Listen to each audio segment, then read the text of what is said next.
Hello दोस्तों, आप सभी को हमारे मंजय कुमार ऑफिशियल चैनल पर आप सभी का स्वागत है। अगर आप पहली बार आए हैं इस चैनल पे तो चैनल को सब्सक्राइब करें, वीडियो को लाइक करें एंड कमेंट करें कि यह वीडियो आपको कैसा लगा। कुछ फीडबैक अपना शेयर कीजिए। सिर्फ आप लोग देखते हैं, लाइक नहीं करते हैं, नहीं कमेंट करते हैं। कमेंट कीजिए और अपना फीडबैक शेयर कीजिए कि यह वीडियो आपको हम समझा रहे हैं जो आपको समझ में आ रहा है कि नहीं आ रहा है। आइए हम बात करते हैं आज मेंस्ट्रुअल साइकिल। इसको हिंदी में मासिक चक्र बोला जाता है। हिंदी में मासिक चक्र बोला जाता है। या जो आप स्क्रीन पर फिगर देख रहे होंगे जो फीमेल का रिप्रोडक्टिव पार्ट का फिगर है, जो या पूरा यूट्रस का पार्ट है जो आप देख रहे हैं, या पूरा यहाँ पर जो हम सर्कल किए हैं वह यूट्रस का पार्ट है। यूट्रस का पार्ट है। यूट्रस के पार्ट में 3 लेयर होता है। जो सबसे बाहर लेयर होता है जो ब्लू कलर का होता है, उससे सबसे बाहर लेयर होता है उसे बोला जाता है पेरीमेटेरियम। पेरीमेटेरियम का जस्ट येलो कलर का जो आप लेयर देख रहे हैं उसे बोला जाता है मायोमेटेरियम। मायोमेटेरियम के जस्ट बगल में एक रेड कलर का लेयर देख रहे हैं उसे बोला जाता है इंडोमेटेरियम। यही 3 में से एक जो लेयर है, जो सबसे सबसे अंदर वाला लेयर है इंडोमेटेरियम। इंडोमेटेरियम ही मेंस्ट्रुअल साइकिल में इम्पॉर्टेंट रोल प्ले करता है और प्रेगनेंसी के जो सारे 1 से 9 मंथ तक जो पीरियड होता है, इसमें भी इंडोमेटेरियम का ही बहुत बड़ा रोल होता है। आइए हम जानते हैं इंडोमेटेरियम के लेयर में क्या क्या परिवर्तन आता है और मेंस्ट्रुअल साइकिल में कैसे कैसे परिवर्तन आता है और इसमें क्या क्या चेंजेस होते रहता है। आइए हम बात करते हैं, फुल डिटेल से बात करने हैं। आइए देखिए, सबसे पहले हम स्टार्ट करते हैं मेंस्ट्रुअल साइकिल। मेंस्ट्रुअल साइकिल थोड़ा सा वीडियो क्लिच हो गया था, आइए फिर से बताते हैं। अब हम स्टार्ट करते हैं मेंस्ट्रुअल साइकिल। देखिए, मेंस्ट्रुअल साइकिल टोटली 28 दिन का होता है, जो आप स्क्रीन पर देख रहे होंगे। जहाँ जहाँ हम सर्कल करेंगे वहाँ वहाँ देखिएगा। यह टोटली मेंस्ट्रुअल साइकिल तथा मासिक चक्र 28 दिन का होता है। किसी लेडीज़ में 29 दिन का हो सकता है, 30 दिन का भी हो सकता है, 35 दिन का भी हो सकता है। हर लेडीज़ में अलग अलग वैरी करता है। देखिए, सबसे पहले जो पहला पीरियड जो आता है, जो सबसे पहला पीरियड जो जब क्या होता है, सबसे पहला पीरियड जो आता है, जो सबसे पहला पीरियड जो आता है वह 12 से 14 वर्ष में आ सकता है। उसको बोला जाता है मेनार्की। सबसे पहला पीरियड जो आता है उसको बोला जाता है मेनार्की। मेनार्की के बाद में क्या होता है, सबसे जो ओल्ड लेडीज़ में होता है, जो यह हो सकता है 45 से 50 ईयर के बीच में हो सकता है। या जो सबसे लास्ट पीरियड जो आता है ना लेडीज़ को, उसको बोला जाता है मेना पॉज। मेना का अर्थ क्या होता है, मेना पॉज का अर्थ क्या होता है, रुक जाना। मेना का अर्थ होता है पीरियड। पीरियड क्या होता है, पीरियड जब लास्ट पीरियड जो होता है वह पीरियड उसके बाद रुक जाता है, उसको बोला जाता है मेना पॉज। आइए अब आगे फिर से देख रहे हैं इसके बाद में अब क्या होता है। अब हमारे मेंस्ट्रुअल साइकिल में कौन कौन सा फेज होता है, आइए देखते हैं। देखिए, मेंस्ट्रुअल साइकिल के टोटल 3 फेज में डिवाइड होता है। सबसे पहला फेज होता है मेंस्ट्रुअल फेज, जो आप यहाँ पर देख रहे हैं मेंस्ट्रुअल फेज। यह 1 से 5 दिन तक होता है। 5 दिन तक होता है। 5 दिन तक होता है। दूसरा होता है फॉलिकुलर फेज। फॉलिकुलर फेज वह या 6 से 13 दिन के बीच में होता है। और सबसे लास्ट वाला फेज, सबसे बड़ा फेज होता है ल्यूटियल फेज, जिसे सिक्रेटरी फेज भी कहते हैं। यह 15 से 28 दिन का होता है। हर फेज के बारे में फुल डिटेल में जानेंगे, हर फेज में क्या क्या होता है, किस फेज में क्या क्या होता है।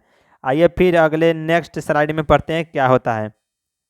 देखिए हम यहाँ फिगर बनाए हुए हैं, पूरा फीमेल रिप्रोडक्टिव पार्ट का फिगर बनाए हुए हैं। इसमें से सबसे बाहरी लेयर को हम दिखाए हुए थे।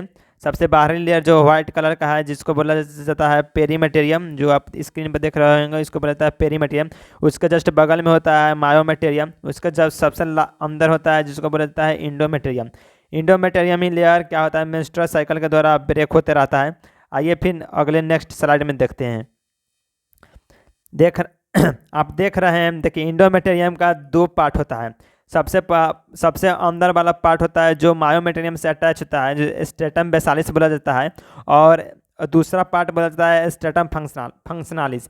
स्टेटम फंक्शनलिस ही मेंस्ट्रुअल साइकिल के दौरान क्या होता है, यही स्टेटम बेसालिस क्या होता है, मतलब स्टेटम फंक्शनलिस क्या होता है, यही मेंस्ट्रुअल साइकिल के द्वारा टूट कर क्या होता है, पीरियड ब्लड के रूप में, और या शरीर से बाहर भेजाइना के द्वारा, या शरीर से बाहर, बॉडी से बाहर आउट होते रहता है, यही बाहर आउट होता रहता है। और फिर से क्या होता है, जब मेंस्ट्रुअल साइकिल समाप्त हो जाता है तो फिर से जो स्टेटम जो आप देख रहे हैं, जो आप देख रहे होंगे, जो स्टेटम बेसालिस है, स्टेटम बेसालिस फिर से क्या बना लेता है, फिर से यह स्टेटम फंक्शनलिस बना देता है। आइए फिर देखते हैं आगे क्या होता है। देखिए, सबसे पहले इसमें था हार्मोन का बहुत बड़ा रोल होता है, ये मेंस्ट्रुअल साइकिल को कंट्रोल करने में सबसे बड़ा हार्मोन का ही रोल होता है। आइए हम जानते हैं इसमें कौन कौन सा हार्मोन रिस्पॉन्सिबल होता है। सबसे पहले देखिए, मान लेते हैं हम, सबसे पहले आइए हम एक कहानी के माध्यम से समझते हैं मेंस्ट्रुअल साइकिल में क्या होता है। जो आप स्क्रीन पर देख रहे हैं, जो आप ये फिगर देख रहे हैं, या मान लीजिए एक मोनू नाम का एक लड़की है, देखिए इसके शरीर में क्या क्या चेंजेस होते रहता है, आइए बताते हैं। ये मोनू नाम की एक लड़की है, उसके ब्रेन में एक पार्ट होता है जो हाइपोथैलेमस होता है। हाइपोथैलेमस क्या करता है, हाइपोथैलेमस सबसे पहले जीएनआरएच रिलीज करता है। जीएनआरएच एक हार्मोन है जो जैसे ही रिलीज होता है वह क्या होता है, पिट्यूटरी ग्लैंड को क्या करता है, स्टिमुलेट करता है। जैसे पिट्यूटरी ग्लैंड स्टिमुलेट हो जाता है तो पिट्यूटरी ग्लैंड क्या करता है, दो हार्मोन रिलीज करता है, एक एलएच एंड एक एफएसएच। एफएसएच हार्मोन रिलीज करता है, दोनों हार्मोन मिलकर क्या करता है, ओवेरियन फॉलिकल का डेवलपमेंट करने लगता है, ओवेरियन फॉलिकल पर काम करता है। अब और ओवेरियन फॉलिकल को क्या करता है, डेवलपमेंट करने लगता है। ओवेरियन फॉलिकल पर जब वर्क करता है तो यह सबसे पहले प्राइमरी फॉलिकल बनता है, उसके बाद सेकेंडरी फॉलिकल बनता है, उसके बाद सबसे मेच्योर टर्सरी फॉलिकल बनता है। टर्सरी फॉलिकल में ही सेकेंडरी oocyte का फॉर्मेशन होता है। आइए फिर हम नेक्स्ट स्लाइड में देखते हैं इसमें और क्या होता है।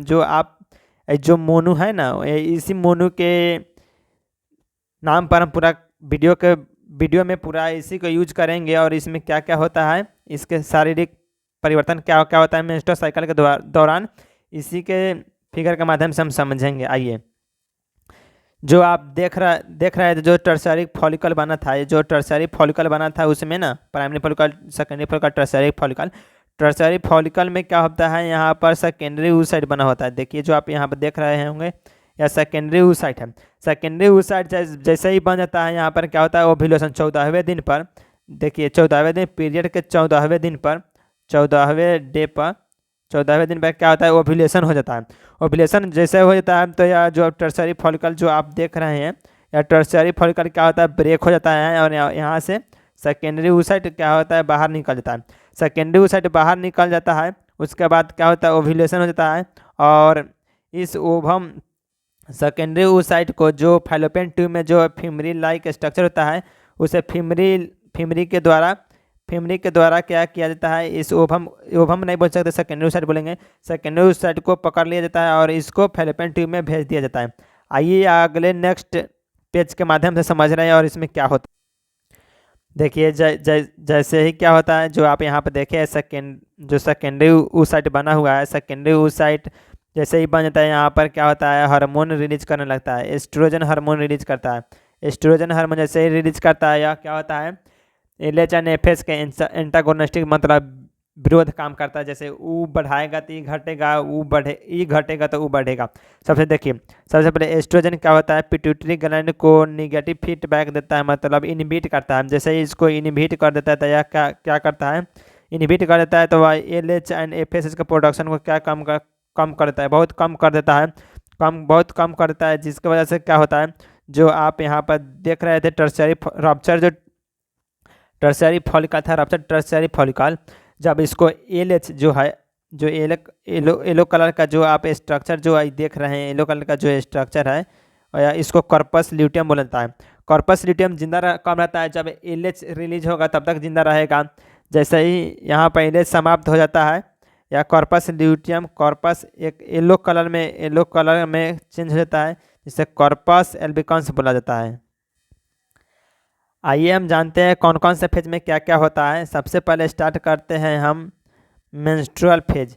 सबसे पहले स्टार्ट करते हैं मेंस्ट्रुअल फेज। मेंस्ट्रुअल फेज या एक 3 से 5 दिन होता है, जो आप स्क्रीन पर देख रहे होंगे। जो इसमें क्या होता है, इंडोमेटेरियम का जो लेयर होता है, जो इंडोमेटेरियम का जो सबसे बाहर वाला लेयर बताए थे, इंडोमेटेरियम का जो लेयर स्टेंडम फंक्शनालिस, वह क्या होता है, टूटने लगता है और वह टूटकर ब्लीडिंग के द्वारा ब्लड के रूप में या भिजाना के थ्रू शरीर से बाहर निकलने लगता है।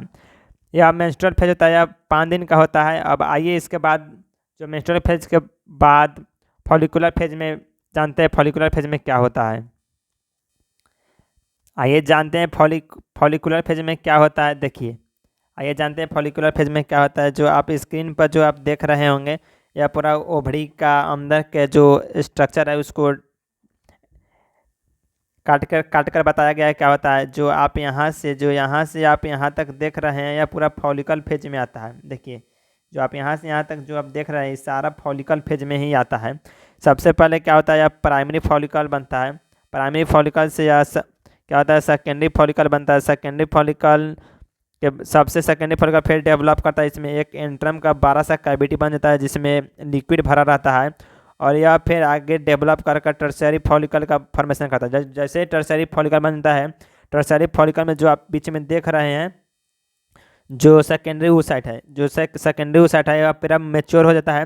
तो 14वें दिन पर क्या होता है, 14वें दिन पर क्या होता है, जो आप टर्शियरी फॉलिकल देख रहे हैं, यह रप्चर हो जाता है। यहाँ पर जो आप देख रहे हैं, यहाँ पर ये रप्चर हो चुका है, और यहाँ से ओवम अर्थात सेकेंडरी oocyte रिलीज हो गया है। सेकेंडरी oocyte रिलीज हो गया है, और यह देखिए आप यहाँ पर देख रहे हैं, यहाँ पर जो आप फिगर में आउट कर रहे हैं, यहाँ पर सेकेंडरी oocyte रिलीज हो गया है, और यह क्या होगा, फैलोपियन ट्यूब में इंटर कर जाएगा।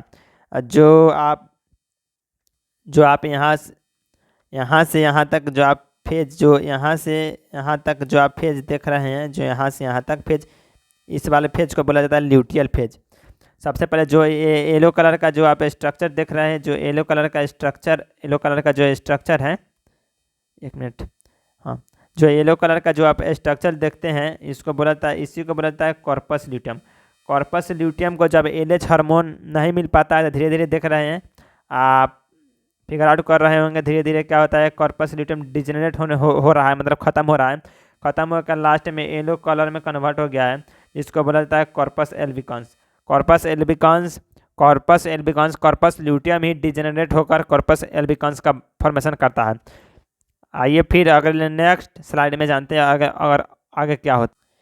यह ओवरी का पूरा डायग्राम है, आप इसमें फिगर आउट कर रहे होंगे। देखिए यहाँ पर हो गया ये कॉर्पस ल्यूटियम का। देखिए यहाँ पर जैसे ही ओव्यूलेशन हुआ, यहाँ पर कॉर्पस ल्यूटियम का फॉर्मेशन हो। कॉर्पस ल्यूटियम क्या होगा, थोड़ा सा जैसे ही एलएच हार्मोन मिलता है, या ग्रो करने लगता है, और यह हार्मोन प्रोजेस्टेरोन हार्मोन बनाता है। और प्रोजेस्टेरोन हार्मोन क्या करता है, जो इंडोमेट्रियम का लेयर नहीं बताए थे, जो इंडोमेट्रियम का लेयर उसको मेंटेन करके रखता है। कॉर्पस ल्यूटियम जो प्रोजेस्टेरोन हार्मोन सिक्रीट करता है, वह इंडोमेट्रियम का लेयर को मेंटेन करके रखता है।